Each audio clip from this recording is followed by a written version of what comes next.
Yo, what's going on, everybody? It's your boy Nico here, and in today's video, I should have actually started filming this beforehand, but I'm going to be installing a CarPlay screen in the Pathfinder today.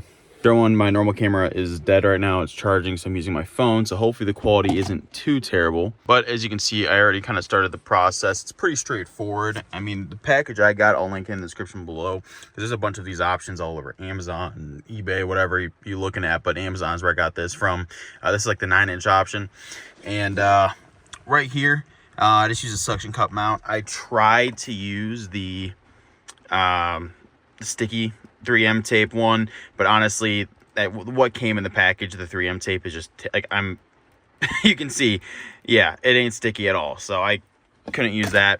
So I ended up using this, which that's technically normally for the windshield, but I was like, I don't want it on the windshield, I want it more down low, and it works. So now this particular kit that I'm gonna link in the description below, it does come with everything needed. So besides the mounting, the screen itself, it does also come with, you know, connections to plug it in, aux cables, all kinds of stuff. Don't mind the car right now. I haven't yet to take out these old mats from the old owner. If you guys saw my last video, I just got this car like 2 days ago. So yeah, I still haven't taken any of the old stuff out from the old owner. But yeah, once you got it mounted on here, it's a pretty straightforward process. I'm gonna go ahead and take this off. It does say that this particular brand has a free returns or exchange within 2 years, full refunds within 2 years, free trade-in for 2 years if you register within 7 days for the warranty. I might do that, I might not. I mean, this was only like 70 bucks. So, I mean, at the end of the day, if, you know, it's something happens to it, oh well. Yeah, just like looking at that looks so much more modern versus this like old LCD screen, if you want to call it a screen. Actually, I just realized this also comes with its own trim tool as well, if you want to basically, you know, trim in some of the wiring, make it look a little bit nice and neat. This also does come with a rear view camera add-on if you do want to install that. I'm not going to do that in today's video. I might do that in another video, but the basic process is obviously you'd have it plugged in here, run the line however you'd like. It's a long cable, so you can run it back and then around up the trim and all the way back to the back. I'm not gonna do that in today's video, but it does come with a backup camera if you want to install it. In the meantime, what I'm gonna do, because this car didn't have any Bluetooth or anything, it does come with an aux cable.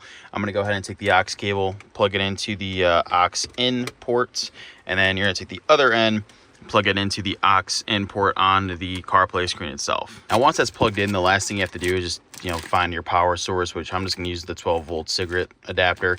I do have one in this car right down there where I had my FM radio transmitter before. So I'm gonna go ahead and take this guy out, and we're gonna put this new one in, plug it into the power source port on here. I think it's a Type C, and it should be powered up and good to go to connect to your CarPlay or Android Auto. All right, so I got the Type C hooked up in there. Now, last thing, obviously you can make these cables look a lot more nice and neat. I'm basically just leaving it like this just for the install purposes to make sure everything works. So I got the key in the car with me. I'm gonna go ahead and just turn on the accessory and see what happens. All right, so a little bit of a setup screen, English, pretty straightforward. And then I have an iPhone, so CarPlay. Let me go ahead and connect the CarPlay real quick, catch right back up with y'all. All right, so it's all hooked up and good to go. I will put a photo up on the screen of how it looks. I did not want to film while CarPlay was connected, as the speaker mic would be going through this, which the quality actually isn't bad. It's just I want you guys to hear me as best as possible. So yeah, I mean, it works perfectly, exactly how I expected. And for only 70-ish bucks, I mean, you really can't beat that. And I think it's just on a sale right now for Black Friday, hence why I got it so cheap. I think it's from like 120 or something. But so if you do want to get this now while Black Friday week is still going on. I'll link in the description below, and if you have any questions, comments, let me know, and I'll see you guys in the next video. Peace.